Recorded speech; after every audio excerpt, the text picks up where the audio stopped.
اس ادب کو یاد رکھو، کوئی قوم کسی قوم کا مذاق نہ اڑائے. وَلَا تَلْمِزُوا أَنفُسَكُمْ، اور مت عیب لگاؤ اپنے نفسوں پر. یعنی قرآن کی تعبیر پر غور کیجیے، یعنی اپنے آپ پر جو ہے وہ عیب نہ لگاؤ. حالانکہ مراد آپ کے بھائی ہیں، دوسرے لوگ ہیں جن کا مذاق آپ اڑاتے ہیں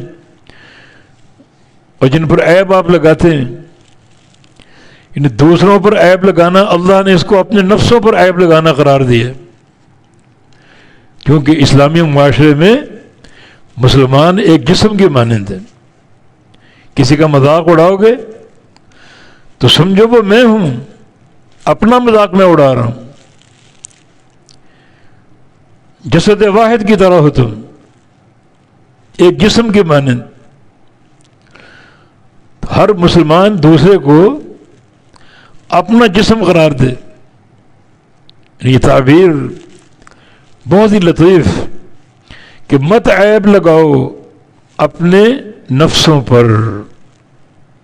جن کا عیب لگا رہے ہو وہ تمہارے بھائی، گویا سمجھو کہ وہ تم اپنا آپ ہو. اس کا دوسرا معنی یہ ہے کہ اگر کسی پر عیب لگاؤ گے تو کوئی اپنے اوپر عیب لگا رہے ہو، یقیناً وہ جوابی کارروائی کرے گا. آپ نے عیب لگایا تو وہ آپ کے عیب تلاش کرے گا. آپ نے اس کو رسوا کر دیا، وہ آپ کو رسوا کرے گا.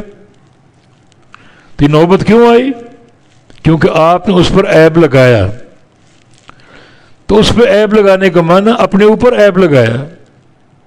جب تم کسی پر آپ عیب لگاؤ گے وہ خاموش تو نہیں رہے گا، یقیناً وہ آپ کی ٹوہ میں رہے گا، آپ کے عیب تلاش کرے گا، اور پھر جب اس کو کوئی عیب مل گیا تو اس کو اچھالے گا.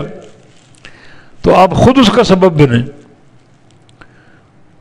تو لَا تَلْمِزُوا أَنفُسَكُمْ، اپنے نفسوں پر عیب نہ لگاؤ. یعنی دو معنی ہم نے بیان کیے. ایک یہ کہ جن کا عیب تم ذکر کرتے ہو سمجھو وہ خود میں ہوں، کیونکہ مسلم معاشرے میں لوگ ایک جسم کے مانند ہیں.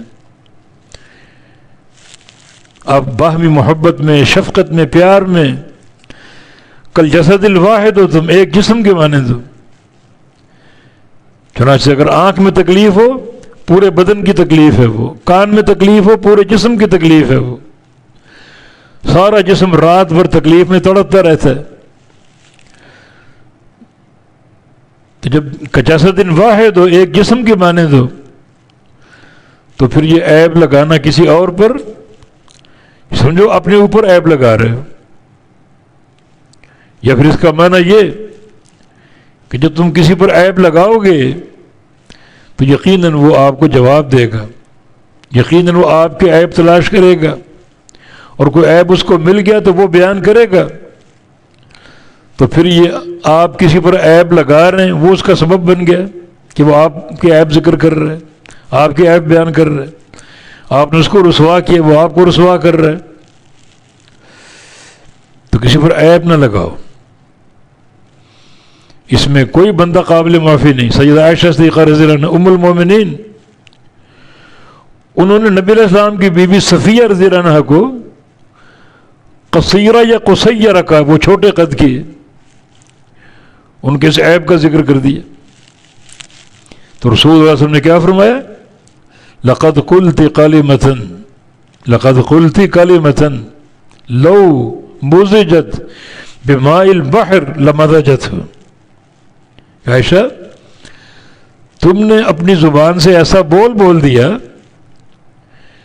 اگر اس بول کو سمندر میں ڈال دیں، سمندر کے پانی میں ڈال دیں تو سارا پانی خراب ہو جائے، سارا پانی بدبو سے بھر جائے، تعفن سے بھر جائے. ایسا کلمہ تم نے کہہ دیا. تو یقیناً یہ عیب جوئی کرنا اور عیب لگانا یہ کبائر میں سے، سورہ حجرات میں جن آداب کا ذکر ان میں اس ادب کو بھی شامل کیا گیا. کسی پر عیب نہ لگاؤ.